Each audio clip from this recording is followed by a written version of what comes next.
Selamat pagi Bapak Ibu Saudara yang terkasih di dalam Tuhan Yesus Kristus. Selamat berjumpa di dalam renungan pagi. Mari kita berdoa. Bapa di surga, kami naikkan syukur kepadamu buat pimpinan, penyertaan, serta perlindunganmu hingga kami ada saat pagi.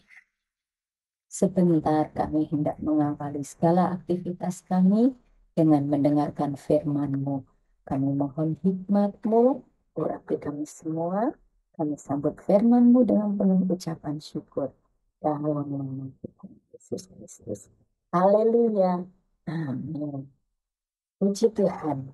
Pagi hari ini kita akan mendengarkan firman Tuhan yang dengan tema kasih itu mengampuni dan memaafkan. Mari kita baca di dalam Yesaya 43 ayat 25. Demikian firman Tuhan. Akulah dia yang menghapus dosa pemberontakanmu oleh karena aku sendiri. Dan aku tidak mengingat-ingat dosamu. Bersyukur sekali Tuhan sudah menghapus dosa kita dan tidak mengingat-ingat lagi. Pengampunan yang diberikan oleh Tuhan dalam hidup kita sungguh luar biasa. Oleh sebab itu, Tuhan pun menghendaki kita bisa mengampuni dan memaafkan. Kasih adalah sifat ilahi yang diwujudkan melalui tindakan nyata, bukan sekedar perasaan. Kasih itu diwujudkan melalui kesabaran, kebaikan, pengampunan, dan pelayanan terhadap orang lain.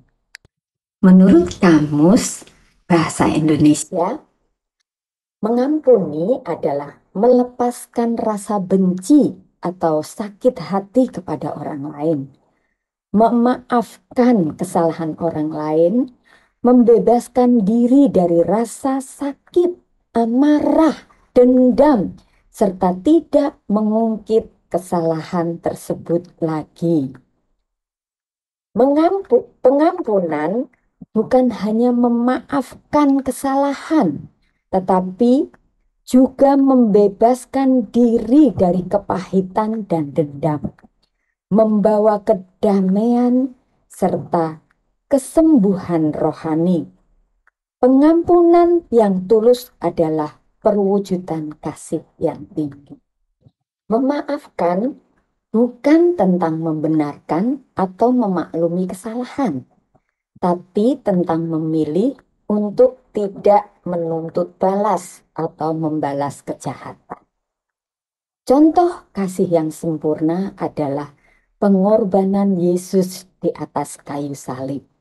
Walaupun Tuhan Yesus mengalami penderitaan yang luar biasa, bahkan sampai mati di kayu salib, tetapi kata pertama yang diucapkan Yesus di atas kayu salib adalah, "Ya Bapa, ampunilah mereka, sebab mereka tidak tahu apa yang mereka perbuat."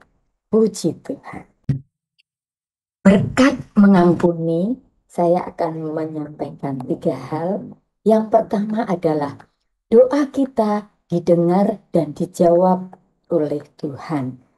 Di dalam Ayub pasal 6 dikatakan, Ayub kecewa terhadap sahabat-sahabatnya. Di dalam Ayub pasal 42 ayat 6 dikatakan, oleh sebab itu aku mencabut perkataanku, dan dengan menyesal aku duduk dalam debu dan abu. Karena Ayub kecewa terhadap sahabat-sahabatnya, dia merasa emosi sehingga ada keluh kesah, ada kekesalan, ada kekecewaan, ada amarah. Sehingga Tuhan menyadarkan Ayub, sehingga akhirnya Ayub mengatakan, aku mencabut perkataanku, dan dengan menyesal Aku duduk dalam debu dan abu. Di dalam penyesalannya itu, Ayub melepaskan pengampunan sehingga akhirnya Ayub mendapatkan kemerdekaan di dalam emosinya. Puji Tuhan. Kemudian ayat 8 dikatakan, oleh sebab itu, ambillah 7 ekor lembu jantan dan 7 ekor domba jantan, dan pergilah kepada hambaku Ayub. Lalu persembahkanlah semuanya itu sebagai korban bakaran untuk dirimu. Dan baiklah hambaku Ayub meminta doa untuk kamu, karena hanya permintaannya lah yang akan kuterima. Karena Ayub melepaskan pengampunan, sehingga doa Ayublah yang didengar Tuhan dan dijawab oleh Tuhan. Firman Tuhan itu datang kepada sahabat Ayub yang bernama Elifas. Sehingga akhirnya Elifas, Bildad, dan Sofar pergi bertemu dengan Ayub dan melakukan firman Tuhan.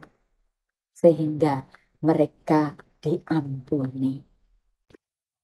Mereka bersama dengan Ayub mempersembahkan korban bakaran, lalu Ayub berdoa buat mereka, sehingga doa Ayub didengar dan dijawab oleh Tuhan, dan sahabat-sahabatnya mendapatkan pengampunan. Puji Tuhan. Berkat mengampuni yang kedua adalah menolong diri kita terbebas dari intimidasi atau merdeka dari rasa benci. Saat Elifas, Bildad, dan Sofar datang menemui Ayub, Ayub sudah merdeka dari rasa benci, sudah mengampuni, sehingga mereka disambut oleh Ayub, bahkan mereka mempersembahkan korban bersama-sama, dan Ayub mendoakan mereka, sehingga mereka sama-sama terbebas dari rasa bersalah, dari intimidasi, atau dari rasa benci, sehingga mereka saling memaafkan. Puji Tuhan. Berkat mengampuni yang ketiga adalah membuka pintu-pintu berkat. Di dalam ayat 42 ayat 10 dikatakan demikian. Lalu Tuhan memulihkan keadaan Ayub setelah ia meminta doa untuk sahabat-sahabatnya, dan Tuhan memberikan kepada Ayub 2 kali lipat dari segala kepunyaannya dahulu. Puji Tuhan, karena Ayub sudah melepaskan pengampunan, Tuhan memberkati dengan 2 kali lipat dari apa yang dia punya dahulu. Puji Tuhan. Mari kita baca ayat yang terakhir, yaitu dari Kolose 3 ayat 13. Demikian firman Tuhan. Sabarlah kamu seorang terhadap yang lain. Ampunilah seorang akan yang lain apabila yang seorang menaruh dendam terhadap yang lain. Sama seperti Tuhan telah mengampuni kamu, kamu perbuat jugalah demikian. Amin. Mari kita berdoa. Bapa Surgawi yang kami kenal dalam nama Tuhan Yesus, terima kasih buat firman-Mu pagi hari ini yang mengingatkan kepada kami, mengajarkan kepada kami untuk saling mengampuni dan memaafkan. Tuhan, sebagai manusia memang tidak mudah untuk melakukan pengampunan. Tetapi kami memiliki Allah yang luar biasa, kasih-Mu luar biasa, sehingga Engkau mengampuni dosa umat manusia. Oleh sebab itu Tuhan, berilah kami kasih-Mu agar kami dimampukan untuk mengampuni, agar kami bisa menjadi pelaku firman-Mu dan kami pun beroleh pembenaran, kemerdekaan, dan pengampunan. Terima kasih Tuhan, di dalam nama Tuhan Yesus Kristus kami mengucap syukur dan berdoa. Haleluya. Amin. Selamat pagi, selamat beraktivitas. Tuhan Yesus memberkati.